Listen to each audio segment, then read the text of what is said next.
SRMPR global ரயில்வேஸின் மகான்களின் மகா தரிசன சுற்றுலா. முன்பதிவுக்கு அழையுங்கள் 8008000800. அக்னிபத் திட்டத்தை மறுஆய்வு செய்ய வேண்டும் என்று பாஜகவுக்கு ஆதரவு தெரிவித்திருக்கும் 2 கூட்டணி கட்சிகள் நிபந்தனை விதித்திருக்கின்றன. இளைஞர்களை ராணுவத்தில் தற்காலிகமாக பணி நியமனம் செய்யும் வகையில் மத்திய அரசு 2022ஆம் ஆண்டு அக்னிபத் திட்டத்தை கொண்டு வந்தது. அதன்படி தேர்வு செய்யப்படும் இளைஞர்களுக்கு இந்திய ராணுவத்தில் 4 ஆண்டுகளுக்கு மட்டும் பணி வழங்கப்படும். இந்த திட்டத்திற்கு பரவலாக எதிர்ப்பு கிளம்பியது. இந்நிலையில் மக்களவைத் தேர்தலில் தனி பெரும்பான்மை பெறாத பாஜக ஆட்சி அமைக்க ஐக்கிய ஜனதா தளம் மற்றும் லோக் ஜனசக்தி ஆகிய கட்சிகள் ஆதரவளித்தாலும் அக்னிபத் திட்டத்தை மறுஆய்வு செய்ய வேண்டும் என்று நிபந்தனை விதித்துள்ளன.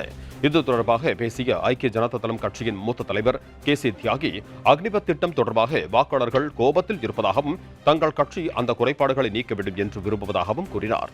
இதேபோல பாஜகவுக்கு ஆதரவு தெரிவித்திருக்கும் மற்றொரு கட்சியான லோக் ஜனசக்தி கட்சி தலைவர் சிராக் பாஸ்வானும் தங்கள் கட்சி அக்னிபத் திட்டத்தை மறுஆய்வு செய்வதற்கும் சாதிவாரி கணக்கெடுப்பு நடத்துவதற்கும் அழுத்தம் கொடுக்கும் என்று தெரிவித்தார்.